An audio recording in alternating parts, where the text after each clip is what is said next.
Cold outreach is the engine that builds your pipeline, and you want to master the skill in order to have a consistent flow coming in for your specific product and niche. Today, I will break down exactly how I write effective emails, how I cold call potential prospects, and how I make best use out of LinkedIn to get in touch with potential customers. But most importantly, I will give you exact frameworks that you can implement right away and make sure your B2B SaaS starts getting the first sales in. My name is Matteo and I work in sales at AWS, and I want to make this video about cold outreach specific to tech sales and B2B SaaS because I see so many founders that have a great product but are actually struggling to go to market and essentially get a good pipeline of sales in. First of all, what is cold outreach? When we are referring to cold outreach, we refer to the process of reaching out to prospects who don't know you yet. It's also called outbound, and we want to differentiate this from inbound, which are typically leads that come from your marketing efforts, people that come into your website, fill a form, and you get an inbound lead coming in. This is not the topic of this video because we are gonna focus on cold outreach or cold outbound.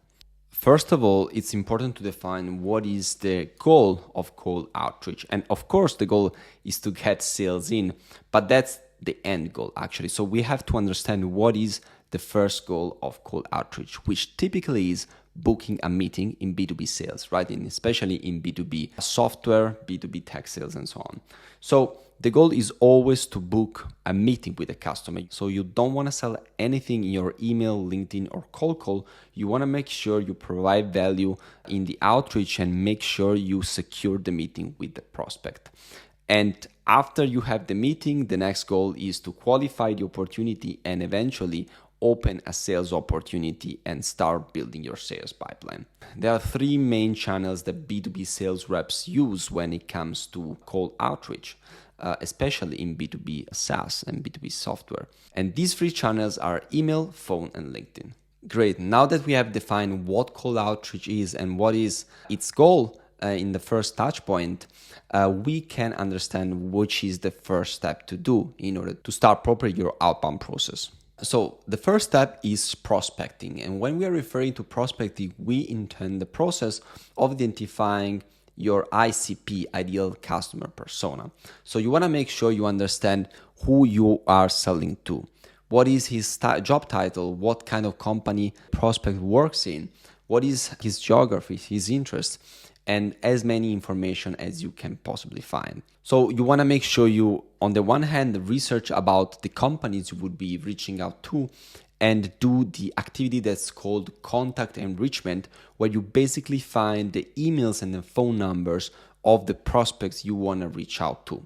Contact enrichment is super important because you want to make sure you reach out to the right people. So if you have your ICP in mind, you want to make sure you get the right emails and right phone numbers in. Translated, this means that you don't, for example, want to reach out to a general number of the company where maybe a receptionist may be answering to your phone, or like if you just reach out to a random email like info@company.com, you want to make sure you get the name, the surname, proper address of the specific person you want to reach out to, and possibly it's not super easy, find the right phone number to make sure you outreach the right person. And typically in this process of contact enrichment, you want to make sure you have the email and the phone. And during this process of contact enrichment, typically sales reps make sure they update their CRM with the proper information. So sales rep may be using Salesforce, HubSpot, or any kind of CRM, and update for each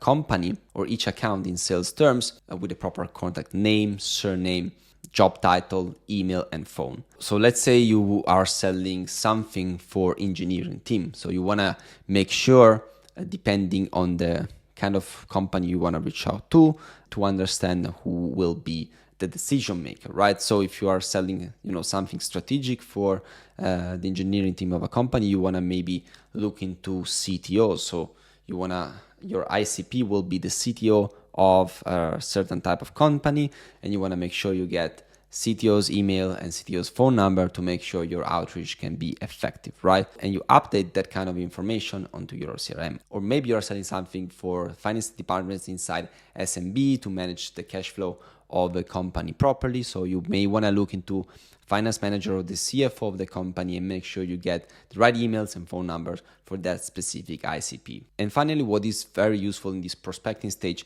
is look at triggers, right?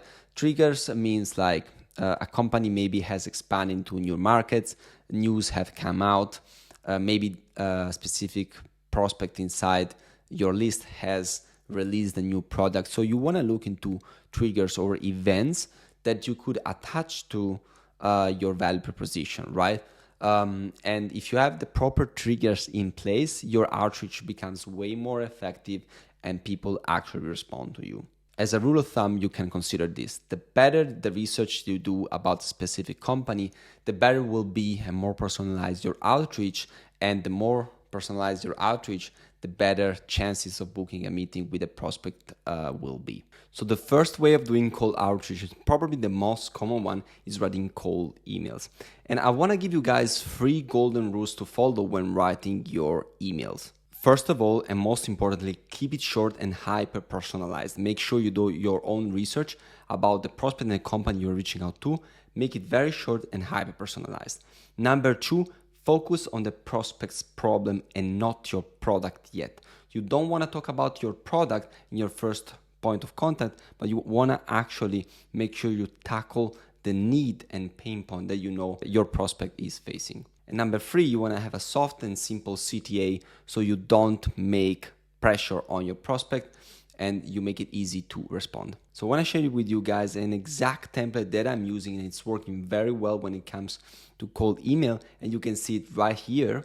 And as you can see, it's a 3-part cold email framework.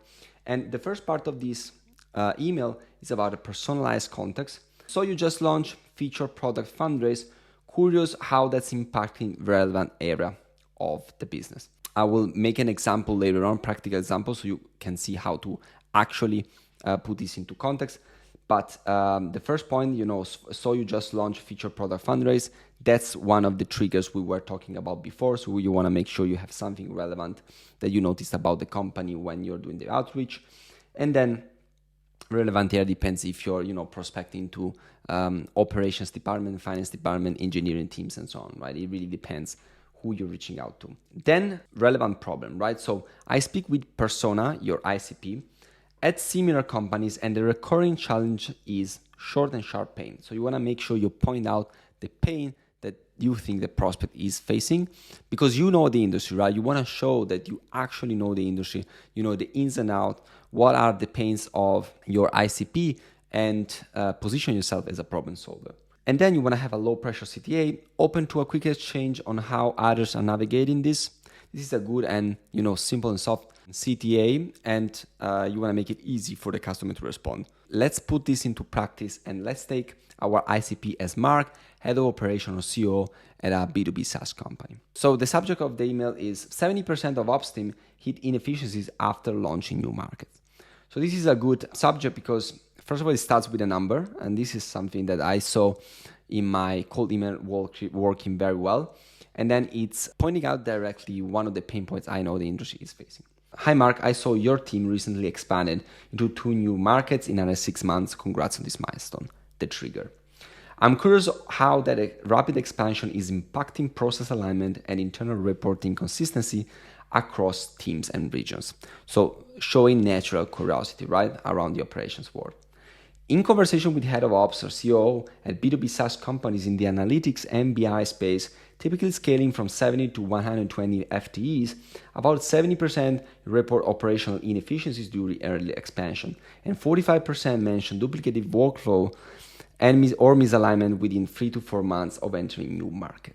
So this is kind of the sauce of the email, right? So basically you position yourself as an expert who speaks with people very similar to our prospects, so head of operational CEOs at B2B SaaS companies, in particular in the BI and analytics space. So you are really niching down, and the prospect is thinking, oh, this guy has really done some research about my company.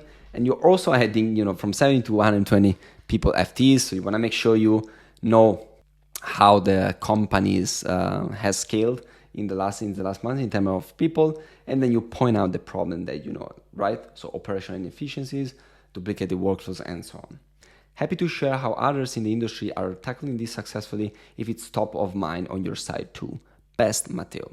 This is an amazing CTA because it's soft, it's not aggressive, you're not directly asking for time into their calendar, but you actually position yourself with someone that is willing to provide value and exchange what he knows about the industry and what comes from other conversation of the similar ECP.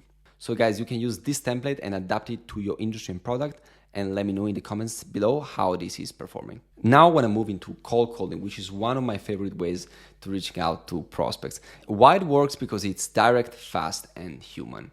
And as I want to give you guys the real sauce, I also prepared here a template from my cold calling experience, one of my best performing templates of all time. Let me show it to you guys. So you want to select this. Hey, this is your name, so you as the caller.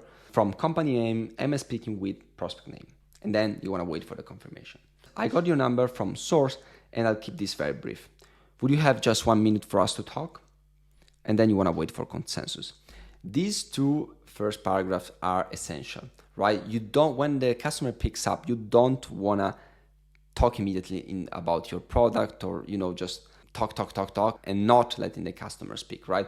You want to be polite, kind, and position yourself as someone who stands out, right? From the crowd of cold callers that just call and they are arrogant, disturbing, and really you don't want to be like that, right? So it's very important that you first ask for the confirmation that you're speaking to the right person, and then you wait for consensus if they have 1 minute to talk. If they say, hey, this is not a good moment, you can say, hey, when would be a good moment for me to call you back again?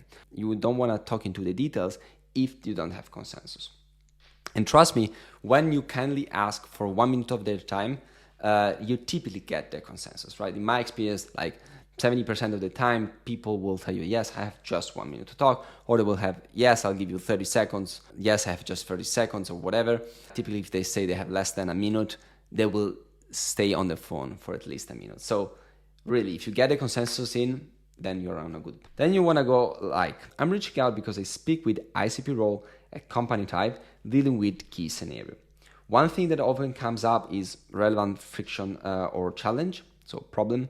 Is that something you are seeing on your end too, or not really a focus right now? So let's see this first part of the script in practice with our ICP Mark as the CEO of a B2B SaaS company. Hey, this is Matteo from Consulting X. Am I speaking with Mark? Then you wait for the confirmation. Yes, this is Mark. Who is calling? I got your number from a B2B SaaS numbers database, and I would keep this very brief. Would you have just 1 minute for us to talk? Yeah, I actually have, just 20 seconds actually. Thank you, Mark. I will keep this super brief. So I'm reaching out because I speak with head of operations at B2B SaaS companies that are scaling across multiple regions or teams. One thing that often comes up is how hard it gets to keep workflows and reporting aligned during fast expansion, especially in the first 60 to 90 days. Is that something you are seeing on your end too, or not really a focus right now? This is the first part of the script, right? So basically in almost, 30 seconds, we are into the real source of the conversation. And now we have two options depending on what our ICP Mark says. So if Mark says something like, yes, we are actually seeing this on a weekly basis, this is the best, right? Because you were able to outline a pain point and Mark, your ICP said yes, and you have a solution to sell.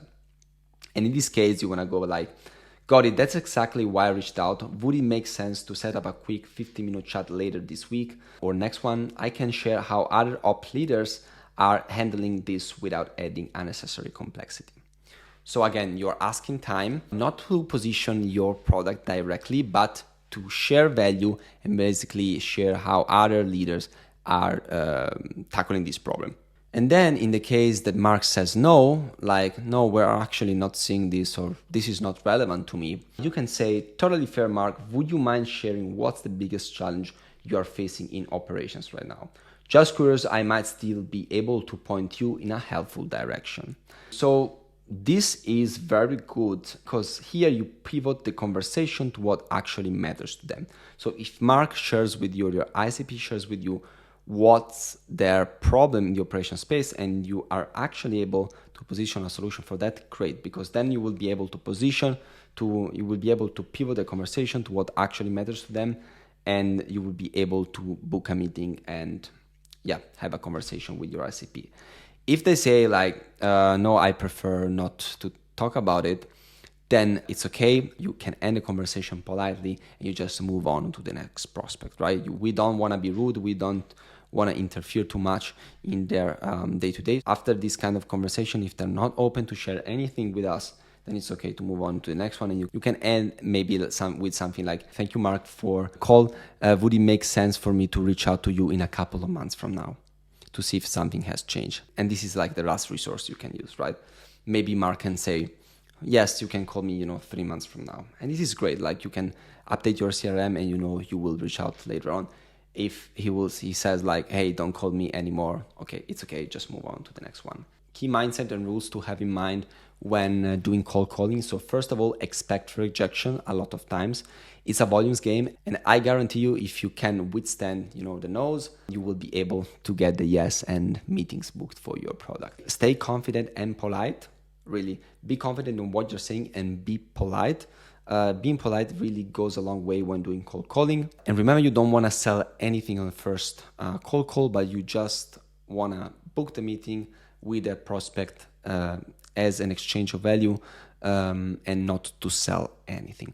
Bonus tip, when you are cold calling, I suggest you that you are in a quiet environment, right? You don't want to be perceived as a cold caller that when calls, the prospect can hear the background noise of a call center or a calling center. You don't want to be like that. You want to be high touch. You want to position yourself as a premium cold caller, right? So you want to have a nice, quiet environment, and so that the customer can also hear you speaking very well, and the tone and the pace you will use will really make a difference. So please be in a quiet place and don't cold call from a room with 20 cold callers. The third method you can use for your cold outreach and to start building your sales pipeline is via using LinkedIn and LinkedIn messages. So when it comes to LinkedIn outreach, the first thing you gotta have in place is your LinkedIn profile. Actually, the LinkedIn profile really makes a difference. So if you're someone who doesn't actively use LinkedIn, doesn't update LinkedIn, or you just don't post anything and your profile seems like a ghost, well, I guarantee you won't have any success with LinkedIn. So you gotta have a nice picture, correct bio of yourself, all the information relevant to your previous employments and current employment updated, and you wanna look sharp, right? So you can see here my LinkedIn profile, for example. There's a good picture, banner with the name of my company, a bio about myself, and this is a well-made LinkedIn profile, right? So make sure you update your profile first, and so that you are ready to go. So when it comes to LinkedIn, what I've seen working the best in my experience, in my sales experience, is doing the outreach via connection requests, right? And not by email messages. When you use LinkedIn for B2B sales, your company or yourself could look into, the premium version of LinkedIn, which I have, right? But I don't actually use very much the email messages, because the email messages, everyone knows that they are for sales basically, right? Unless you have a extremely compelling offer, I wouldn't go the email way, but I would go with a connection request. So you should send connection request to your ICP, right? And add a concise and brief message that builds rapport, right? So the first thing you want to do on LinkedIn is really building rapport and not try to scream in the market about your product, but you really want to build meaningful connection first. So one of the things that's working really well for me is this template. Hey, name, I read your recent post about argument, found it very valuable, would love to connect. And that's it. This works very well because you are giving out a compliment and you're just asking for a connection, right? Typically people will connect, and then you can follow up with a second message, which is similar to what we have used in our cold email, where you outline the pain of the industry and you want to tell the prospect how others in the industry are seeing. So you could really use a second message after they say to you, oh, hey, Matteo, thank you for the appreciation. You could say something like what we have used in the cold email. My pleasure to connect, Mark, in conversations with head of ops at B2B SaaS companies in the analytics and BI space, blah, blah, blah, right? Happy to share how others in the industry are tackling this successfully if that's top of your mind too. So you can really use that kind of template that we have used in email as second message in LinkedIn. This works very well. You have a second way to go about LinkedIn, which is, I would say, more direct. This also works, right? It really depends. I see sometimes working the first template better, some other times the second one better. And the second one is, yeah, as said, a bit more direct. And you can say, hi, name. We recently had name of the company in the same space industry, cut, for example, deployment times in half. Happy to share what worked if top of mind for you. So basically here, if you already have a success case study, and you are allowed to share the success case study, you can use that directly into your outreach, right? And this can work very well, and it is very direct, right? So people that will accept your connection will people that want to actually hear more about it. If they're not interested, they will just not accept your connection. This can be good, especially when you have lots of connections and there is a cap on the max connections you can have. So you want to really make sure you connect maybe with the people that are interested into your product. So I think this is a very good template to use maybe in a second stage of your product. If you're just starting out, it's better to establish genuine connections. If you already have success case studies and you want to be more aggressive in the market, this is a very good way to go. One important thing to remember is that one touch in B2B sales is not enough, typically, right? So you don't have to expect that prospects will get back to you on the first email, on the first call, or the first LinkedIn. You always have to have in place a sequence of multiple touch points, possibly using all these free methods to make sure you reach out properly to the prospect, because maybe, the first time wasn't a good time for the call, or the prospect was too busy with other stuff. So you want to have a quick sequence with spaced touch points in terms of days, so you maximize your chances of response. Here I put together a sequence that you can use. You can go day 1 with email plus LinkedIn connection, day 3 follow-up email, day 5 call, day 7 you can go with a LinkedIn DM, and day 10 you can go with a final email, right? This is actually a short cycle of contacts. Maybe you want to space these out a bit more. It really depends on your sales strategy and the territory you're tackling. But if you want to try to really, be fast in getting a response and move the process forward, this is a good way to go. You can set up sequences with almost any CRM out there, so you shouldn't have any problems doing this. Finally, guys, one thing that sales reps sometimes forget is that it's really important to track down your own numbers, right? We want to be as data-driven as possible. So we want to track, for example, the open rates, the reply rates to our emails, how many meetings we have booked from a specific campaign or from a specific way of doing outreach, right? So for example, if you're seeing you're having better chances in booking meetings with LinkedIn, maybe you want to double down on. You can take those smart decisions. You have to track data properly, right? For example, with email, you want to track how many emails did you send, open rate, the reply rate, and how many meetings you booked. With cold calling, how many people you called, how many people picked up, and how many meetings you were able to book. And with LinkedIn, you can track how many LinkedIn connections you have sent out with the message inside, how many prospects replied, and how many meetings you were able to book. Don't be extremely fancy about the data, especially in the beginning. So it's rather more important to take action, but make sure you track the proper numbers to make sure you get the smart decisions in when it comes to scaling down in the future. So guys, I hope you found this cold outreach and B2B sales very useful. Please let me know in the comments down below, what is your strategy to get prospects on the meeting? And feel free to use my templates and let me know if they're working well also for you. I want to bring into the channel more sales videos, so if you want to have them as well, please leave a like and subscribe. This helps me really understand that you like this kind of content, and see you onto the next video.